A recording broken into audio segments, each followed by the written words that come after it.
Our next speaker is from UNITC, supporting the digitalization of agriculture.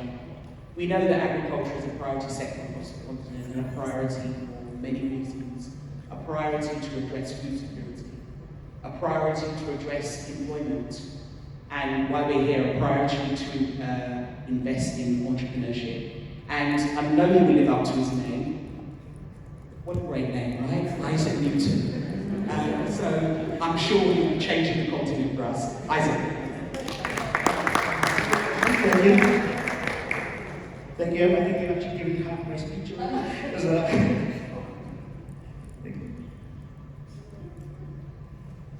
So yes, from ITC. Slide to come. But yeah, as I was saying, agriculture is a vital part, especially here in Africa.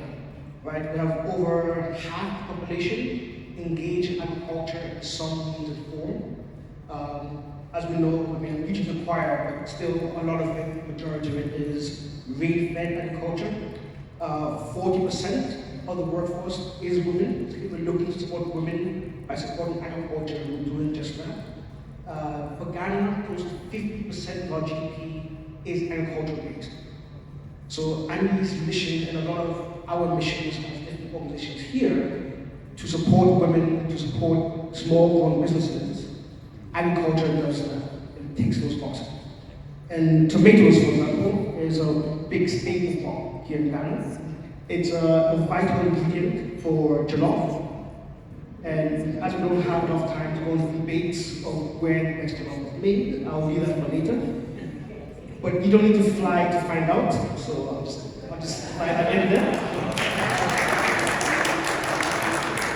But the problem we have is 30% goes to waste before it even gets to the market.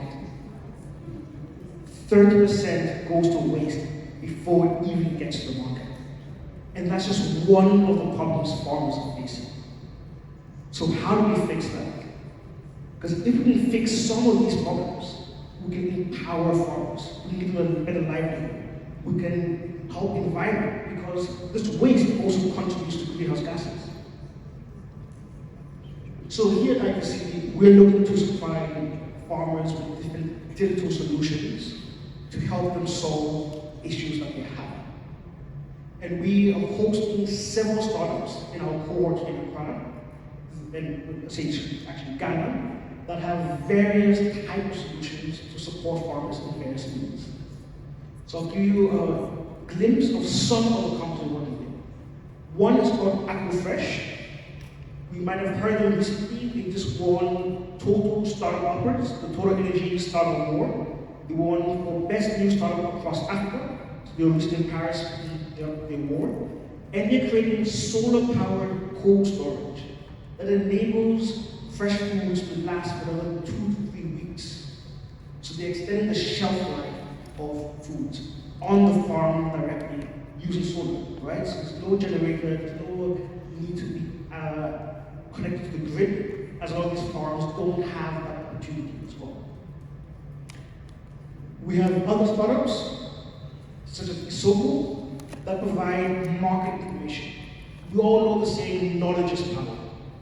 But for most farmers, they have no clue what's happening outside of their farm. With Isoko, using even just normal, not even smartphone, just normal phone, farmers can now find out what the price of their product is worth. So they can't be cheated by the middlemen coming to buy from them. They can also find out what the price of other crops are.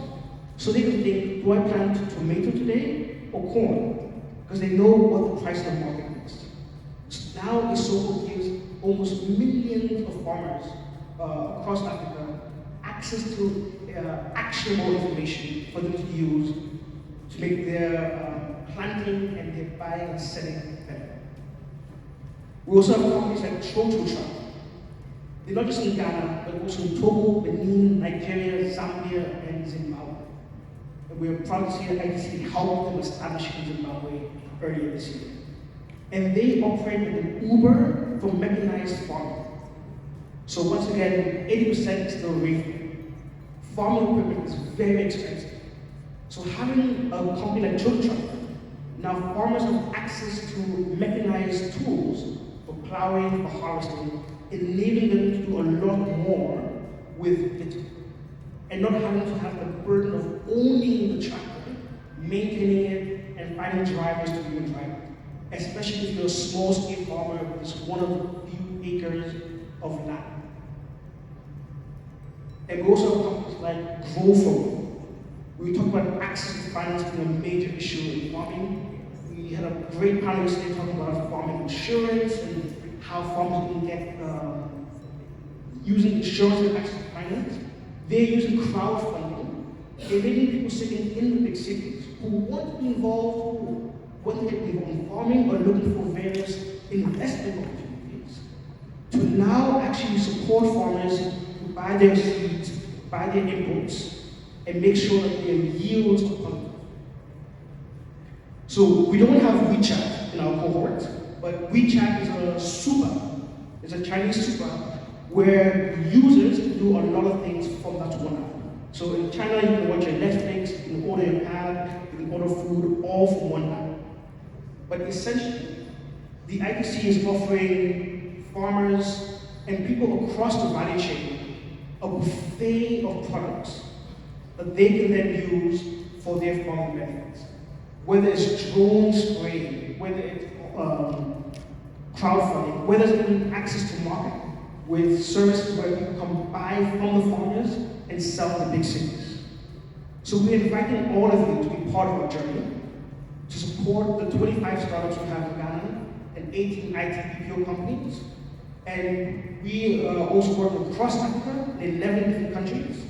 So from Senegal to Ethiopia, Uganda, Zimbabwe, Mali, Benin, we're there. So if you are operating in those countries, wanting to support tech, but especially agri-tech, we invite you to come out and partner with us. And we also have some great coffee and chocolates outside in the cohort as well. You might see Lave around who's leading the agriculture side, working all the way down to the farmer level, but also the largest associations like KPFU in the cocoa and coffee sector. And I'm leading the tech initiative drive in the tech startups scalable, both in the funding sense, but also international as well, helping them reach new markets in new countries. Thank you.